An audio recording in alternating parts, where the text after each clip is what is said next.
Baik, pemirsa, diskusi kita semakin seru di Forum Indonesia dan sebelum kita lanjutkan, ada juga pertanyaan yang akan diajukan oleh rekan-rekan mahasiswa di sini. Silahkan. Tolong sebutkan nama Anda dan pertanyaan Anda. Ya, saya Yoza dari UPN Veteran Jakarta. Dari tadi kita udah ngebahas gimana cara meningkatkan SDM, mau gimana nanti untuk kedepannya. Sekarang saya coba pengen nanya, langkah nyatanya tuh, kerja nyata apa sih yang akan dilakukan dari kedua capres ini untuk meningkatkan SDM yang dalam 5 tahun ke depan ini, dan ini bersifat berkelanjutan, berkesinambungan untuk kedepannya gitu. Jadi nggak berhenti di kepemimpinan mereka aja gitu. Terima kasih. Oke, ada tongkat estafet dari pemerintah satu ke pemerintah lain. Ada satu lagi, silakan. Ya, bismillahirrahmanirrahim. Assalamualaikum warahmatullahi wabarakatuh. Ya, nama saya Haidir, saya dari Unisma Bekasi. Yang saya ingin tanyakan, kan ini Pak, perekonomian di pedesaan-pedesaan itu kan tergolong masih berpenghasilan yang cukup kecil gitu.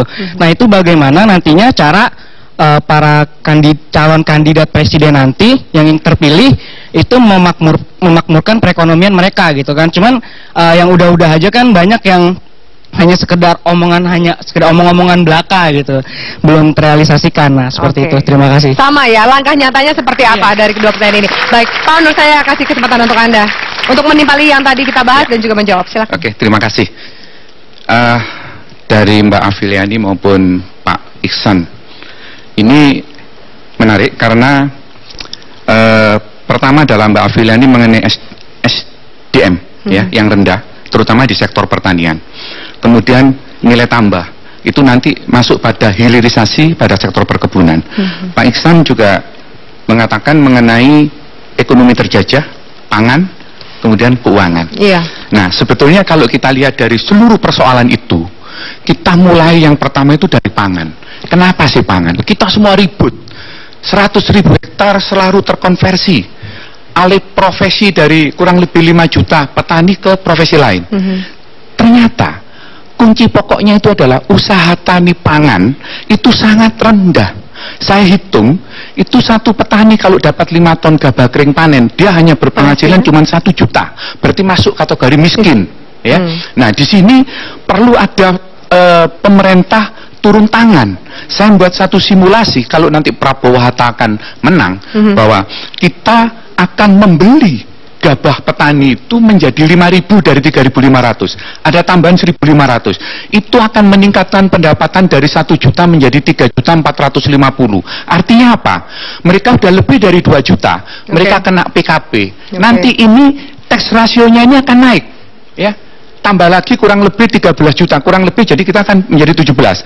Sebentar lagi, pendapatan meningkat tadi, otomatis pendidikannya akan jauh lebih baik. Menjawab pertanyaan dari mahasiswa dari Unisma Bekasi, yang kita garap pangan itu pedesaan dulu.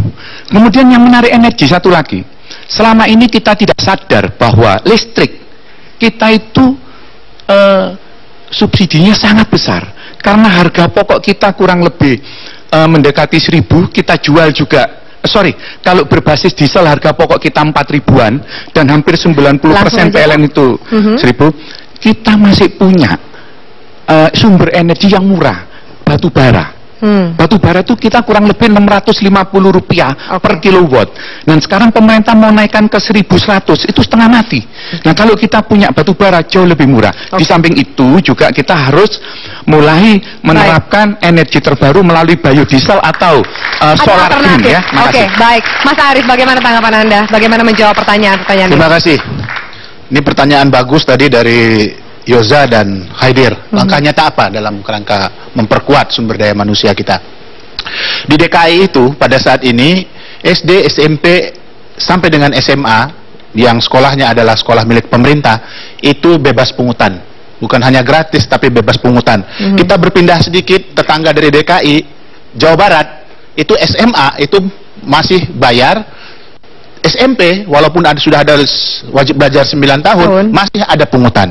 Jadi kita meningkatkan sumber daya manusia Indonesia itu memberikan akses yang besar kepada masyarakat untuk sekolah sampai pendidikan dasar dan menengahnya itu selesai bebas pungutan. Itu yang kita sebut dengan program Indonesia Pintar dari Pak Joko Widodo dan Pak Yusuf Kala. Kemudian yang kedua, kerangka untuk kita memperkuat SDM, mereka yang tamat SMA mereka yang tamat kuliah pasti ingin kemudian mendapatkan pekerjaan. Oke. Intinya adalah membangun link and match antara dunia pendidikan dengan dunia pekerjaan, dunia usaha. Dan ini yang memang belum tergambarkan sampai dengan saat ini. Jadi kita akan kembangkan, misalnya sebagai salah satu contoh adalah sekolah-sekolah serta perguruan-perguruan tinggi atau universitas-universitas yang berbasis kepada kejuruan. Kejuruan apa? Fokus lagi kembali, misalnya kejuruan yang memang menjadi fokus dalam proses industrialisasi yang bernilai tambah tadi itu. Itu yang pertama. Ya, untuk menjawab Yoza. Kemudian dari Khaidir, desa. Ya, kita sudah punya undang-undang desa. Pak Joko Widodo dan Pak Yusuf Kalla punya komitmen untuk mengalokasikan dana kepada desa sampai dengan 1,5 miliar per desa. Kemudian yang kedua adalah memperbesar alokasi dana transfer ke daerah. Kalau APBN saat ini hanya 30%, maka kemudian kita akan sampai dengan 50%. Itu komitmennya. Kenapa ini penting? Karena kita ingin menurunkan yang namanya Gini ratio. Kita ingin menurunkan ketimpangan antar wilayah. Nah, kalau ketimpangan antar wilayah ingin diturunkan, maka kemudian daerah harus dibangun dan diikuti oleh politik anggaran. Itu jawaban dari masing-masing. Maaf, kita minta tanggapan. Ada dua pendekatan yang berbeda. Satu ini pendidikan, dan kemudian satu pangan dulu, baru kemudian pendidikan akan mengikuti. Enggak, saya melihatnya gini, banyak program yang dilakukan, tapi nggak pernah bicara tentang APBN-nya. Ruang gerak fiskal kita tuh terlalu rendah, ya, sehingga kelihatannya apa yang ini kan sangat bagus, tapi kelihatannya kalau melihat APBN, mungkin Pak Hadi Azhar Aziz yang pernah di Komisi 11 dan juga Mas Arief, itu agak berat kalau kita melihat persetujuan APBN. Nah, ini perlu juga yang tadi itu strateginya bicara tentang penganggaran, ya, karena kalau kita melihat sekarang pajak kita itu yang bayar pajak baru 25 juta. Nah, bagaimana optimalisasi pendapatan agar kemandirian? Juga saya lihat ada program misalnya mengurangi utang. Padahal kita sekarang saja defisit terus. Nah, kan nggak mungkin dalam waktu pendek langsung bayar utang gitu ya. Terus kemudian kita begitu saja mandiri. Nah, bagaimana optimalisasi pendapatan pajak itu kita belum lihat tadi dari kedua pihak. Lalu bagaimana alokasi anggaran? Selama ini anggaran tuh belanjanya dalam berapa tahun itu lamban. Bagaimana mengepus itu ya? Yang ketiga, kalau bicara pertanian itu sekarang ini kan dalam undang-undang APBN atau keuangan negara itu dilarang merugikan negara. Padahal kalau membantu petani itu bisa dianggap merugikan negara karena kita harus menetapkan harga pokok yang kadang-kadang harus lebih tinggi daripada harga di pasar, ya gitu ya. Nah, ini juga apa yang akan dilakukan terhadap undang-undang keuangan negara yang menurut saya nggak bisa nolong orang miskin. Baik. Terima kasih Mbak Afi. Saya kasih kesempatan langsung. Mas Hari, mungkin Anda mau menjawab ini soal anggaran, mungkin Anda bisa lebih capable untuk menjawab. Memang ruang fiskal ini kalau menurut Undang-Undang Dasar yang jelas 20% untuk pendidikan. Itu sudah clear, siapapun presidennya harus melaksanakan itu. 20% dari APBN sekarang 1.800 triliun. Jadi sekitar 360 triliun tidak bisa tidak untuk adik-adik ini. Sekolahnya harus benar. Dan itu sudah kita tetapkan juga 17T dari itu. Kalau mereka yang kompetensinya bagus bisa sekolah di Amerika, di Eropa, free. Dan berapa alokasi dananya sekarang 17 triliun dan itu akan ditingkatkan oleh Prabowo Hatta. Jadi nanti adik-adik kalau mau sekolah ke Amerika, mau sekolah ke Eropa, atau kalau sekolah ke bulan pun akan dibiayai oleh negara. Soal alokasi anggaran, tadi juga dikritisi dan juga kita kan juga defisit. Bagaimana membayar hutang dengan alokasi anggaran? Yang diskresi pemerintah itu harusnya 75%, karena 5% lainnya itu sudah dimandatkan juga oleh Undang-Undang Kesehatan. Tetapi yang ini menjadi persoalan subsidi itu sekitar 30%. Belanja birokrasi pegawai kurang lebih sekitar 20%. Betul Mbak Afi itu mengatakan ruang fiskalnya itu kecil. Birokrasi kita akan buat sedemikian rupa dengan sistem reward dan punishment. Bagi pegawai yang tidak becus, kita PHK. Baik. Ada sistem reward and punishment. Nanti Mas Arief, kita akan jeda. Bapak-bapak, Mas Arief, saya minta tanggapan Anda usai jeda berikut ini. Tetaplah bersama kami pemirsa di Forum Indonesia.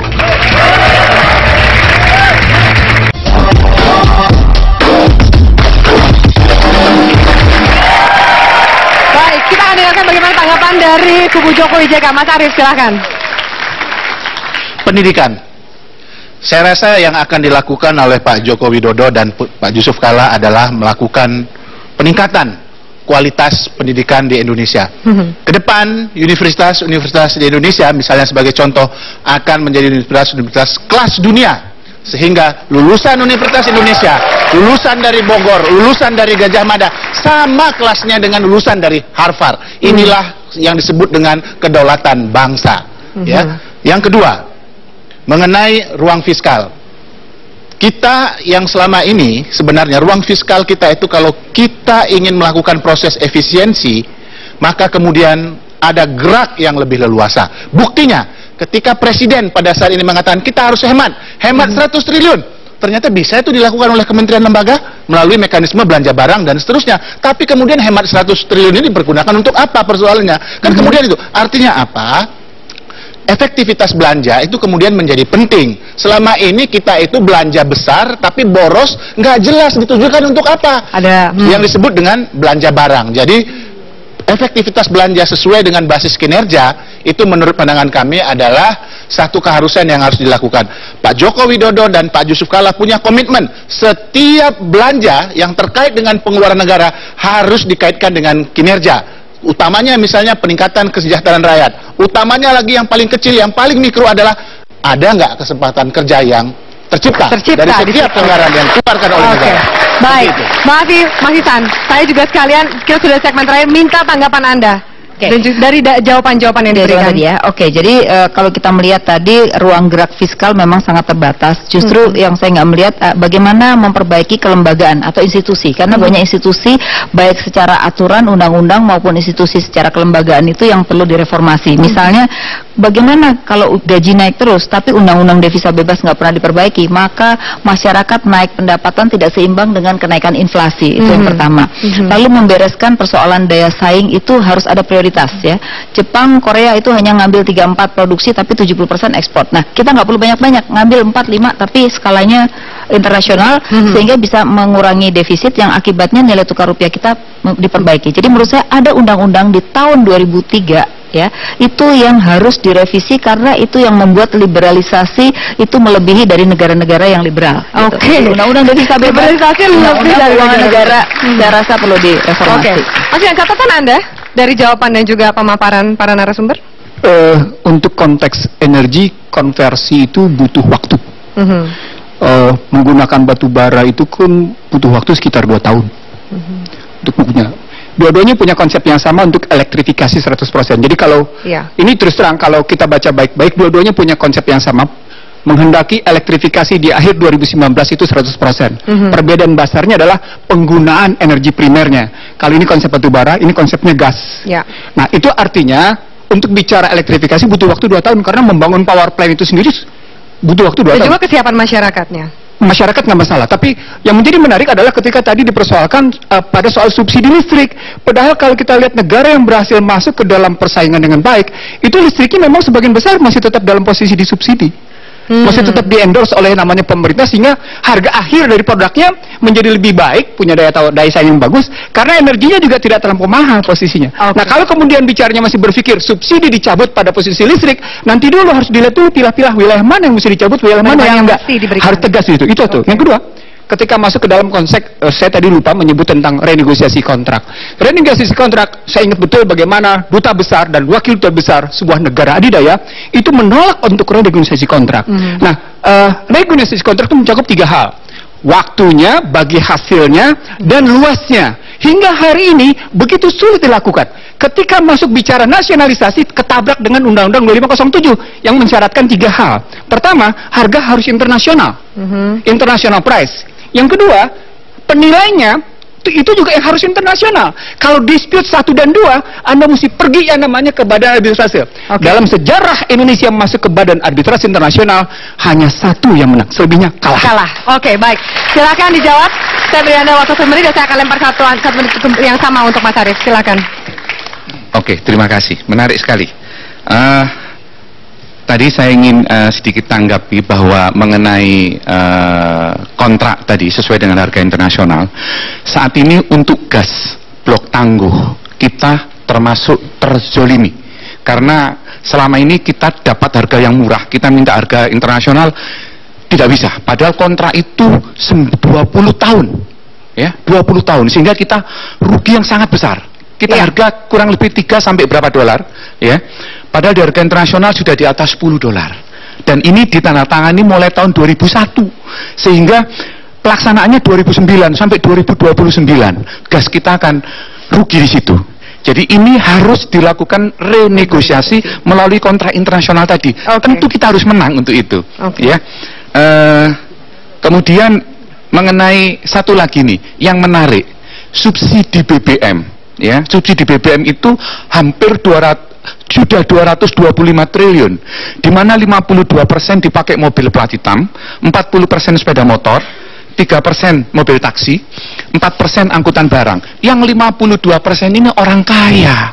Jadi ini sudah tidak berkeadilan terhadap orang-orang yang miskin yang tidak mempunyai kendaraan. Jadi ini subsidi ini kita bakar saja. Ya tentu subsidi ini harus dibenarkan, diberikan kepada orang yang sesuai dan berhak. Sisanya hematnya ini dipakai kepada untuk yang sifatnya produktif. Kita beli gabah kering panen dengan uang itu tadi. Oke, Mas Arief, silakan. Kalau dari Anda? Yang pertama ya, kalau kita berbicara mengenai gas, tangguh misalnya sebagai contoh, di dalam kontraknya kalau kita baca secara detail, di situ ada kesempatan untuk melakukan perubahan harga. Dan itu dapat dilakukan oleh pemerintah yang sekarang, dapat dikoordinasikan oleh Menteri Perekonomian yang ada pada zaman ini. Gitu. Tetapi kita tidak tahu hasilnya apa, ya kan, termasuk kontrak-kontrak karya yang lain. Kemudian yang kedua, pasangan Pak Jokowi dan Pak Yusuf Kalla jelas mengatakan bahwa khusus untuk listrik konversi kita adalah ke gas. Karena apa? Walaupun BBM sekarang itu basisnya itu hanya 20%, tetapi biaya pembangkitnya 3 kali lebih mahal. Maka kemudian kalau ini bisa dikonversi ke gas, waktunya lebih singkat, maka kami katakan harga energi itu bisa turun 20%. Artinya apa? Harga listrik yang ada pada sekarang ini justru bukan naik, harusnya turun ke depan. Oke, baik. Pak Hari, Anda mau menambahkan sebelum saya kembali terakhir ke panelis?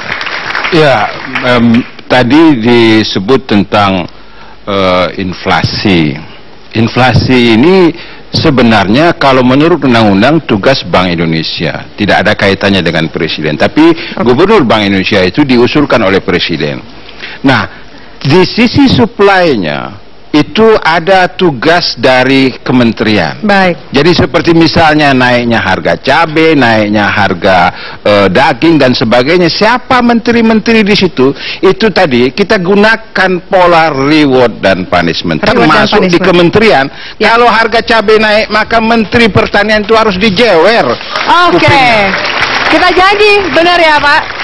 Dijewer, itu catatannya. Kita tagih jika memang terpilih. Baik, para panelis terima kasih banyak, para narasumber terima kasih banyak. Boleh kita berikan tepuk tangan yang meriah. Ini merupakan pemanasan dari debat kandidat presiden yang akan berlangsung pada 15 Juni nanti. Pemirsa, perdebatan hebat demi mewujudkan kesejahteraan rakyat haruslah diiringi dengan bukti nyata para kandidat agar rakyat mampu menentukan, bukan justru semakin bimbang. Ini program seakan mensejahterakan diharapkan bukan sekedar promosi